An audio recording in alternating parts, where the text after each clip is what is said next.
نحمده ونصلي ونسلم على رسوله الكريم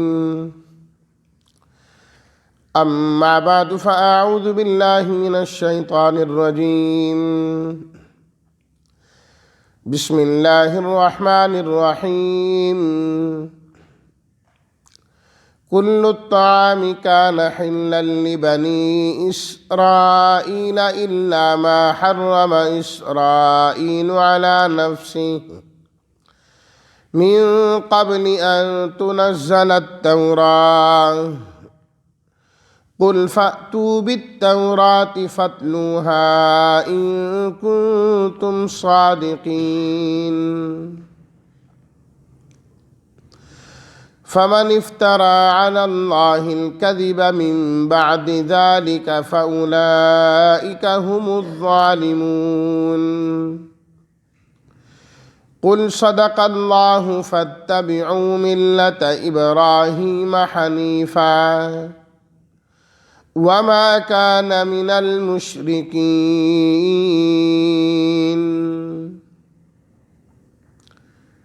صدق الله مولانا العظيم اللهم صل على سيدنا ومولانا محمد وعلى آل سيدنا ومولانا محمد وبارك وسلم کل تمام الطعام کھانے کی چیزیں حلن حلال تھیں بنی اسرائیل کے لیے حرم جنہیں حرام قرار دیا ترک کر دیا جسے اسرائیل حضرت یعقوب علیہ السلام کا لقب ہے تو ان کی اولاد بنی اسرائیل کہلاتی ہے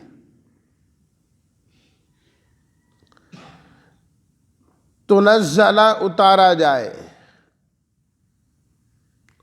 فَأْتُوا پس تم لے آؤ فَاتْلُوهَا پس پڑھو اس کو تلاوت کرو اس کی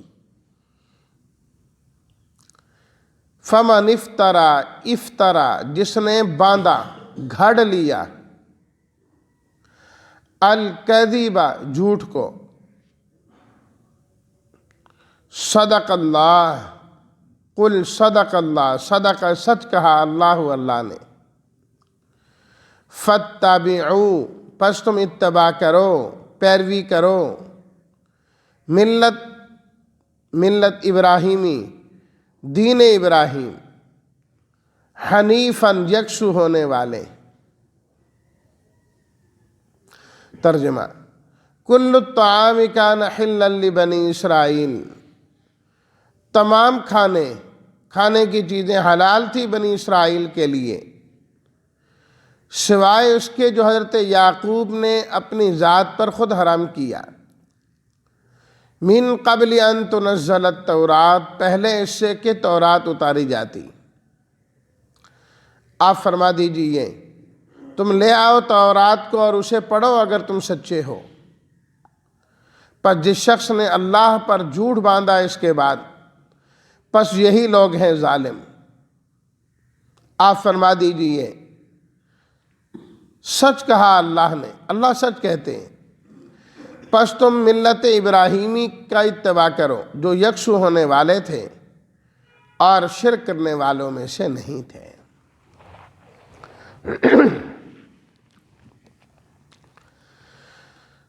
نبی کریم صلی اللہ علیہ وسلم کی نبوت اور رسالت کا تذکرہ ان رکوعوں میں کیا جا رہا ہے کہ آپ علیہ الصلاۃ والتسلیمات کی نبوت اور رسالت تو وہ ہے کہ اللہ نے انبیاء کرام علیہم الصلاۃ والتسلیمات سے وعدہ لیا تھا ان پر ایمان لانے کا جس طرح یہود و نصارہ کو توحید الہی پر بعض شک تھے شبہات تھے اللہ تعالیٰ نے ایک ایک کر کے ان کا جواب دیا سورت کے پہلے حصے میں جہاں اللہ تعالیٰ کی توحید اور وحدانیت کا بیان تھا اسی طرح نبی کریم صلی اللہ علیہ وسلم کی رسالت کے متعلق بھی انہوں نے چند شبہات اپنے ذکر کیے اور اعتراضات پیش کیے۔ پروردگار عالم نے ان کا بڑے ہی خوبصورت طریقے سے ان کا جواب دیا۔ آج کی پڑھی گئی ان آیات میں بھی اللہ تعالیٰ نے ان کے ایک اعتراض کا جواب دیا ہے۔ چونکہ نبی کریم صلی اللہ علیہ وسلم کو قرآن مجید میں ابراہیمی فرمایا گیا،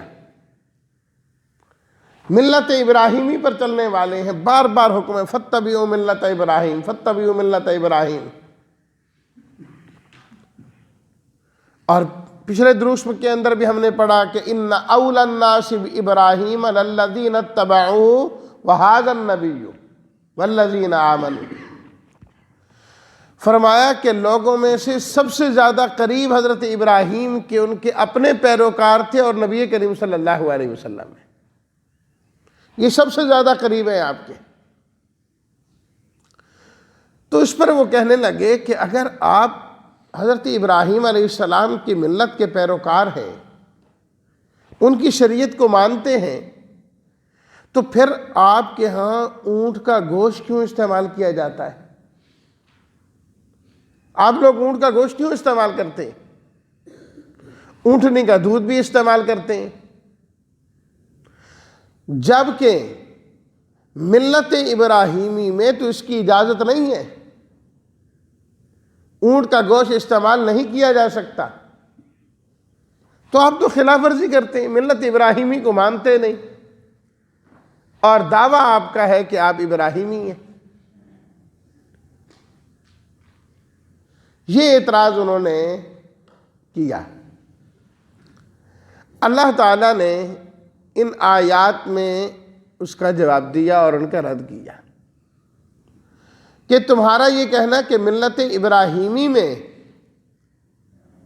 اونٹ کا گوشت حرام تھا، یہ سراسر جھوٹ ہے۔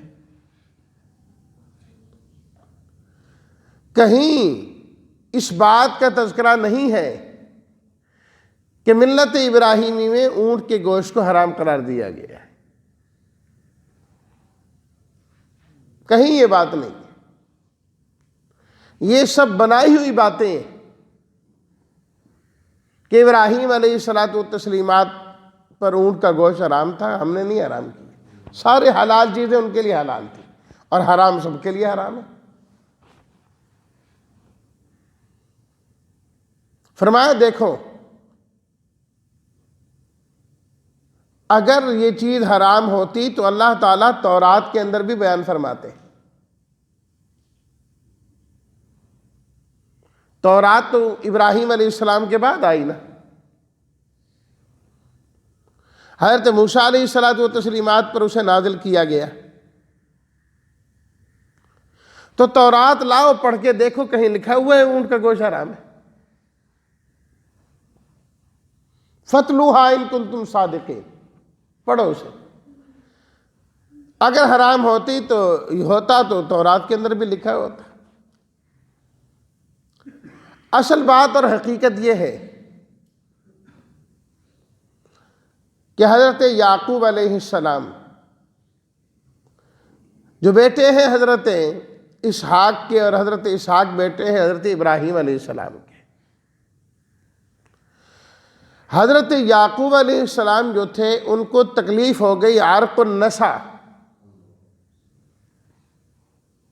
جو ٹانگ میں تکلیف ہوتی ہے۔ حکماء نے ان کو روکا اس بات سے کہ آپ کی تکلیف میں اضافے کا ایک سبب یہ اونٹ کا گوشت استعمال کرنا بھی ہے، آپ اس کو چھوڑ دیں۔ تکلیف کی وجہ سے حضرت یعقوب علیہ السلام نے اس اونٹ کا گوشت استعمال کرنا چھوڑ دیا کہ اب میں یہ استعمال نہیں کروں گا۔ اس طرح انہوں نے، حضرت ابراہیم نے نہیں، ان کے بیٹے حضرت اسحاق نے نہیں، یا ان کے دوسرے بیٹے حضرت اسماعیل نے نہیں، حضرت یعقوب علیہ الصلاۃ والتسلیمات نے چھوڑا تھا اپنی تکلیف کی وجہ سے. اور بعض روایات میں اس طرح بھی ثابت ہے کہ حضرت یعقوب علیہ السلام نے منت مانی، اے اللہ اگر اس تکلیف سے آپ نجات دے دیں تو میرے لیے جو چیزیں آپ نے حلال کی ہیں سب کے لیے، ان میں سے کوئی ایک چیز میں استعمال نہیں کیا کروں گا. اس میں انہوں نے اونٹ کے گوشت کا استعمال ترک کر دیا، اونٹ کا گوشت استعمال کرنا چھوڑ دیا. جس طرح ہماری شریعت میں ایک چیز لازم نہیں ہے اس کو لازم کیا جا سکتا ہے کہ اگر میرا فلاں کام ہو گیا تو میں 1 روزہ رکھوں گا، 10 روزے رکھوں گا. ایک چیز مباح ہے، لازم نہیں ہے، لیکن نظر کے ذریعے اسے لازم کیا جا سکتا ہے، لازم کیا جا سکتا ہے. اس شریعت کے اندر یہ تھا کہ کسی چیز کو چھوڑا جا سکتا ہے. Like it, share it, subscribe it. تو میں سے کسی کو ترک کر دے اس کی اجازت نہیں ہے کہ میرا فلاں کام ہو گیا تو میں فلاں چیز کو استعمال نہیں کروں گا، یا مطلقاً کسی چیز کو اپنے لیے حرام سمجھنے لگ جائیں، اس کی اجازت نہیں ہے. سورہ تحریم کی ابتدائی آیات بالکل اس موضوع پر واضح طور پر موجود ہے کہ جب نبی کریم صلی اللہ علیہ وسلم نے فرمایا، جو ہے زینب رضی اللہ تعالی عنہ ان کو شہد پانی میں گھول کے دیا کرتی تھی، آپ نے فرمایا میں استعمال نہیں کروں گا آئندہ. اللہ نے قرآن کی آیات نازل کر دی، یا ایھا النبی لما تحرم ما احل اللہ لک. جس چیز کو اللہ نے آپ کے لیے حلال کیا ہے آپ اسے کیوں حرام قرار دیتے ہیں؟ تبتغی مرضات ازواجک، صرف اپنی بیوی کی رضا کے لیے آپ یہ کام کر رہے ہیں. قد فرض اللہ لکم تحلۃ ایمانکم، آپ کو اس قسم کا کفارہ دینا ہوگا. جو بات آپ نے فرمائی کہ میں نے استعمال نہیں کرنا، کفارہ دیں گے آپ اس کا. اللہ اکبر. تو الغرض وہ پورا ایک واقعہ ہے. تو اللہ تعالیٰ نے اس شریعت میں اس کی اجازت نہیں دی کہ انسان کسی حلال چیز کو اپنی طرف سے حرام سمجھنے لگ جائے. اس کا اختیار نہیں دیا. حلال حلال ہے، حرام جو ہے وہ حرام ہے. تو اللہ تعالیٰ نے اس کا جواب دیا، کل الطعام کان حلا لبنی اسرائیل، فرمایا کھانے کی ساری چیزیں بنی اسرائیل کے لیے حلال تھیں، الا ما حرم اسرائیل علی نفسہ، سوائے اس کے جو حضرت یعقوب نے اپنے اوپر خود حرام کر لیا تھا. اسرائیل حضرت یعقوب علیہ السلام کا لقب ہے اور اس کا معنی ہوتا ہے عبد اللہ. عبد اللہ، ایل عبرانی سریانی زبان میں اللہ کو کہتے ہیں. اسرا بندہ ہو گیا، اسرائیل عبد اللہ یعنی اللہ کا بندہ. تو آگے پھر ان کے 12 بیٹے اور پھر ہر ایک سے جو ہے نا سلسلہ نسب چلا، 12 قبیلے ہو گئے. وہ سارے کے سارے بنی اسرائیل کہلاتے ہیں، بنی اسرائیل کہلاتے ہیں، اولاد یعقوب. فرمایا من قبل ان تنزل التورات، یہ تورات سے پہلے کا واقعہ ہے، باقی حرام ہے کوئی نہیں. فَأْتُوا بِالتَّوْرَاةِ فَاتْلُوهَا إِن كُنتُمْ صَادِقِينَ. تم پڑھ کر دیکھو تورات کو اگر تم سچے ہو، کہیں یہ بات لکھی ہوئی نہیں ہے. البتہ بعض چیزیں بنی اسرائیل پر ان کی اپنی سرکشی کی وجہ سے حرام کی گئی، سرکشی کی وجہ سے اللہ تعالیٰ نے حرام کیا. کہ تم چربی نہیں استعمال کر سکتے، فلاں چیز استعمال نہیں کر سکتے، فلاں نہیں کر سکتے. ذالک جزیناہم ببغیہم، اور اس کے آخر میں اللہ تعالیٰ نے فرمایا یہ ہم نے ان کو سزا دی ان کی اپنی بغاوت کی وجہ سے، بغاوت کی وجہ سے، سرکشی کی وجہ سے. فمن افترى علی اللہ الکذب من بعد ذلک، فرمایا کہ جو اللہ پر اس کے بعد بھی جھوٹ باندھے گا فاولئک هم الظالمون، اللہ رب العزت کے ہاں یہ لوگ ظالموں میں شمار ہو جائیں گے، ظالموں میں شمار ہو جائیں گے. اور اسی اونٹ کے گوشت کے متعلق حضرت عبداللہ بن سلام رضی اللہ تعالیٰ عنہ کے متعلق آتا ہے کہ جب انہوں نے اسلام کو قبول کیا، آپ علیہ الصلاۃ والتسلیمات کی صحبت میں آئے تو کہنے لگے کہ اس شریعت میں اونٹ کا گوشت حلال ہے، استعمال کیا جا سکتا ہے، لیکن ہمارے ہاں تو اس کا استعمال نہیں ہوتا تھا. اگر میں یوں کر لوں، اونٹ کا گوشت حلال سمجھوں لیکن میں استعمال نہ کروں، سمجھوں گا حلال اور استعمال نہیں کروں گا،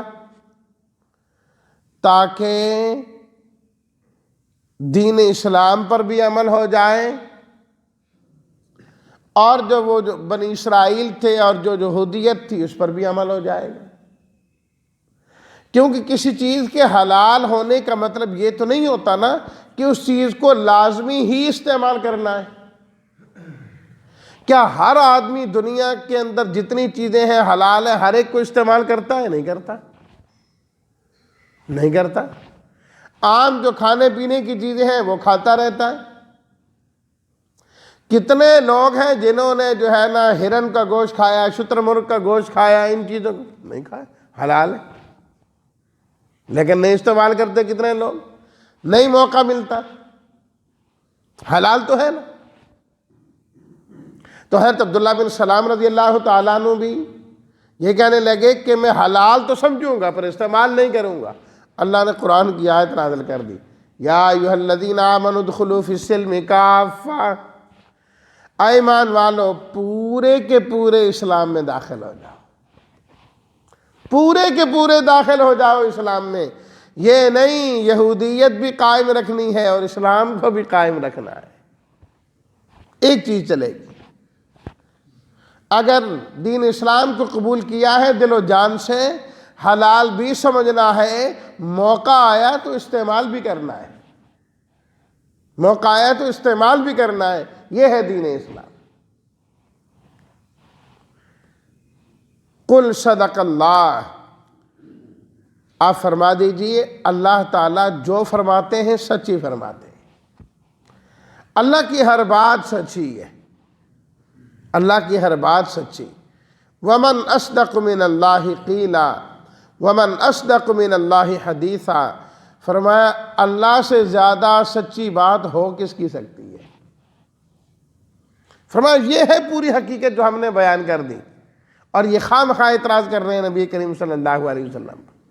فرمایا حقیقت کا ان کو خود پتہ نہیں ہے کہ وہ اونٹ کے گوشت کا کیا واقعہ ہوا اور کیا حالت ہوئی. اللہ نے پھر دوبارہ فاتبعوا ملت ابراہیم حنیفا، اے لوگوں ملت ابراہیمی کے پیروکار بن جاؤ. حضرت ابراہیم علیہ السلام کو جو شریعت دی گئی اس کے پیروکار بنو. اور وہ ملت کیا ہے؟ جو نبی کریم صلی اللہ علیہ وسلم لے کر آئے. اور حضرت ابراہیم علیہ السلام کیا تھے؟ فرمایا حنیفاً، وہ تو ہر باطل سے منہ موڑنے والے تھے، شرک سے روگردانی کرنے والے تھے، اور ہمیشہ اللہ کے سامنے اپنی گردن کو جھکانے والے. وَمَا كَانَ مِنَ الْمُشْرِكِينَ، وہ شرک کرنے والوں میں سے نہیں تھے، وہ مشرک نہیں تھے. بار بار اللہ تعالیٰ نے ذکر کیا، کیونکہ یہودی، عیسائی، مشرکین مکہ سب اپنے آپ کو ابراہیمی کہلاتے تھے نا. ہم ابراہیمی، مکہ والے کہتے ہم تو حضرت ابراہیم کی اولاد ہیں، اور یہود و نصارہ بھی یہی کہتے تھے کہ ہم حضرت یعقوب کی اولاد نسلم بعد نسلم چلتے آ رہے ہیں، ہم ابراہیمی ہیں۔ اللہ نے بار بار کہا حضرت ابراہیم کے پیروکار بنو۔ ایک تو وہ باطل کی طرف نہیں مڑتے تھے، نمبر 2 شرک نہیں کرتے تھے۔ تم لوگ تو شرک میں مبتلا ہو، تم کیسے ابراہیمی بن گئے؟ تم کیسے ابراہیمی بن گئے؟ تو اللہ تعالیٰ نے ان کا جواب دے کر ترغیب دی کہ ہمیشہ اپنے عقیدے کو شرک سے پاک رکھنا ہے، اسی میں نجات ہے۔ شرک کے ساتھ جانے والے کی نجات نہیں ہے، جو شرک کے ساتھ مر گیا وہ نجات نہیں پا سکتا۔ اللہ تعالی ہم سب کو تمام شرکیات سے محفوظ فرمائے، بدعات سے محفوظ فرمائے، توحید خالص عطا فرمائے، اور خالص سنت کی پیروی کرنے کی اللہ ہم سب کو توفیق عطا فرمائے۔ وآخر دعوانا ان الحمد للہ رب العالمین۔